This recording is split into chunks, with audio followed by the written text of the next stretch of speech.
Pak Ketua, sedikit Pak Prof. Sudah dulu Pak Arteria, terima kasih Pak Arteria, karena waktu yang menentukan tanggal 25 pimpinan. Juli itu Prof. Arteria, ini saya menarik Pak Ketua. Pak Arteria, tolong sama hargain nih. saya.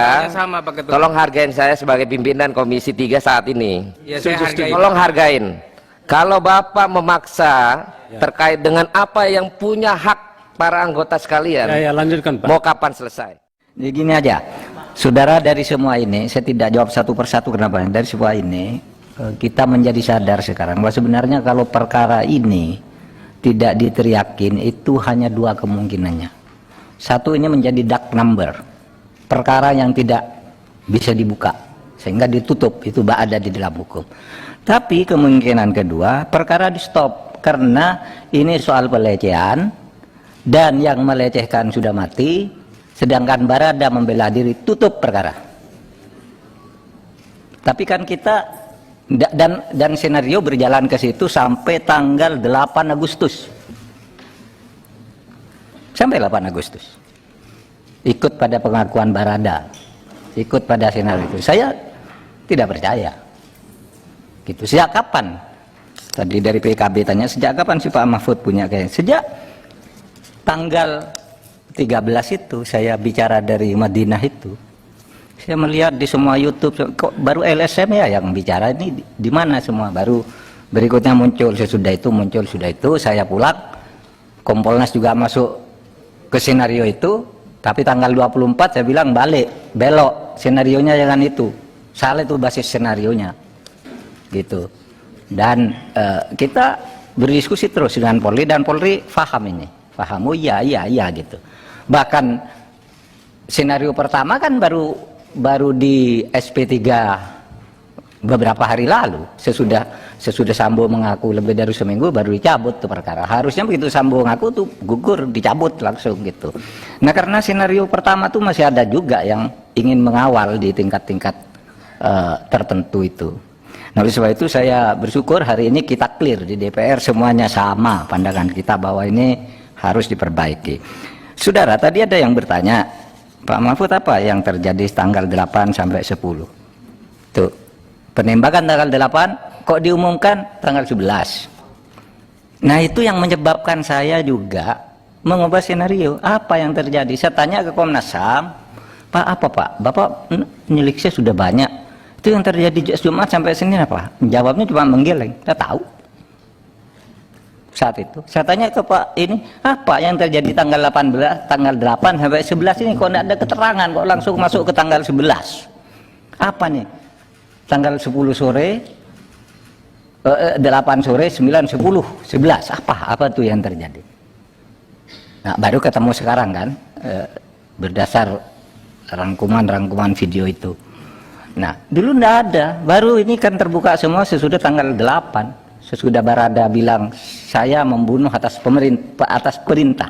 Tadinya saya membunuh sendiri, sekarang atas perintah, dan dia memberitahu siapa-siapa yang terlibat, besoknya tidak bisa ngelak, ngaku. Lahirlah di situ bayi itu, bayi tersangka itu. Kalau enggak, ini jadi dark number itu, perkara yang hilang, yang tidak diketahui pada akhirnya. Senarionya kan begitu. Nah, saudara sekalian, sebab itu saya mengucapkan terima kasih bahwa difahami apa yang kami lakukan. Pak, soal Satgas 303 itu Pak, dan skema tentang skema tentang uang judi, uang ini, itu saya betul-betul tidak tahu, baru dengar itu ya sesudah terbuka tanggal 18 kan, itu baru keluar gambar itu. Sebelum itu sudah dengar di telinga, tapi bagi saya tidak ada kaitannya. Oleh sebab itu kata Pak Arsul Sani tadi, saya tidak akan masuk ke yang lain. Betul Pak Arsul, saya memang nggak ke yang lain dulu lah. Ini perkara dulu, soal judi, soal narkoba itu nanti urusan terpisah dari ini. Tiba-tiba keluarnya tanggal 18 tuh gambar itu. Jadi kalau ditanya apa saran pemerintah, saran Kompolnas terhadap ini, belum, baru 4 hari ke sekarang keluarnya, dan itu hari libur semua, 3 harinya kan.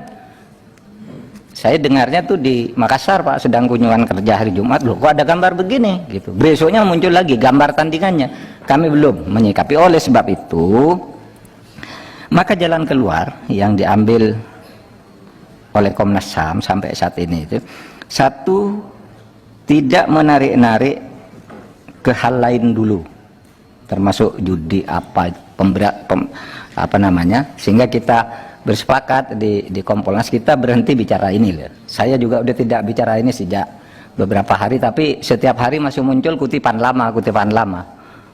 Saya baru hari ini bicara lagi sesudah tanggal 18 itu.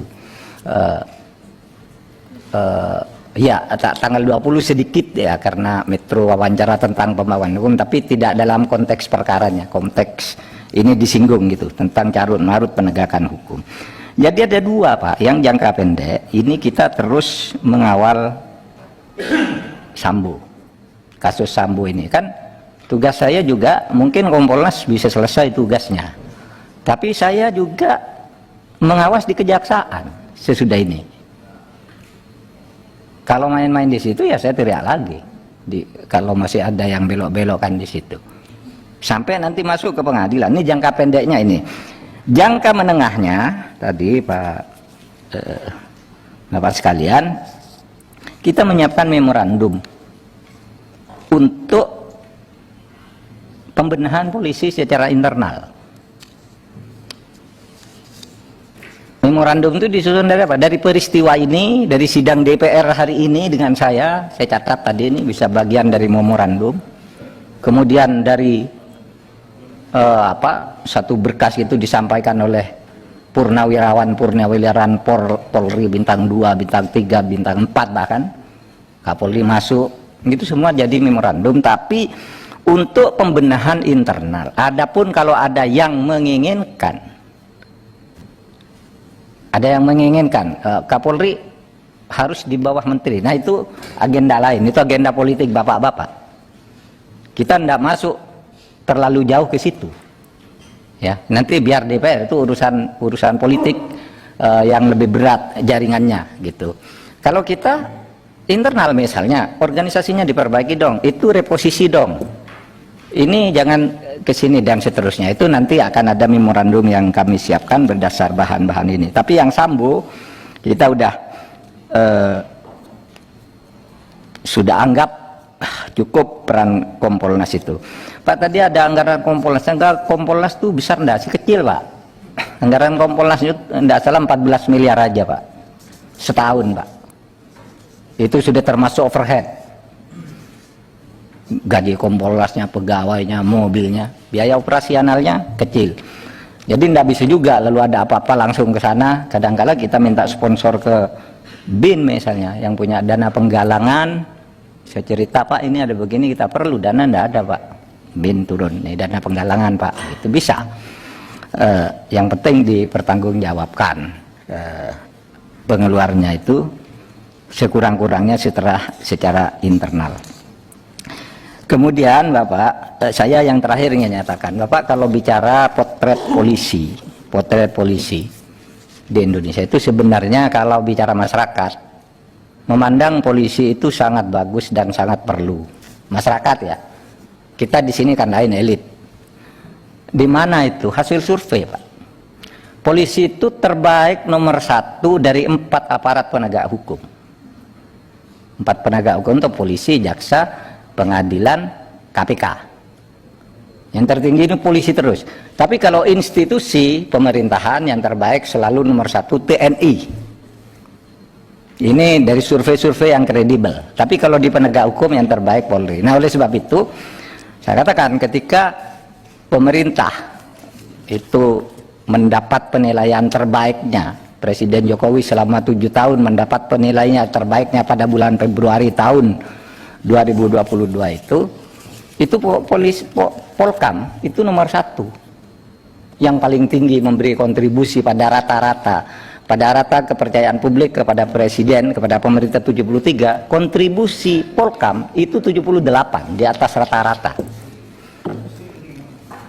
Itu lihat di harian Kompas Februari, 3 Februari tahun 2000, itu terbaiknya sepanjang itu. Jadi polisi ini penting gitu, bahwa ada masalah ini justru itu mari kita jaga sama-sama agar kebanggaan rakyat tadi Pak Trimedia dan yang bangga punya polisi kita jaga, kita kembalikan gitu.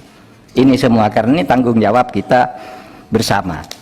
Sehingga saya ingin menutup ini dengan mengutip dan memodifikasi apa yang pernah dikatakan oleh seorang ilmuwan Islam namanya Ibnu Taimiyah. Dia yang bilang gini, dia situ nasana bi imamin jahil afdalu min lailatin bila imam. Kira-kira kalau dibaca dalam bahasa Indonesia, 60 tahun kamu mempunyai polisi yang jelek jauh lebih baik daripada satu malam saja tidak ada polisi. Bayangin Bapak, tidak ada polisi satu malam mogok gitu, malam aja, paginya sudah hilang negara itu. Karena ketika polisi mogok, yang ngelayan orang desa tidak ada, mengurusi kebakaran tidak ada, mengurusi pembunuhan tidak ada, besoknya hilang udah.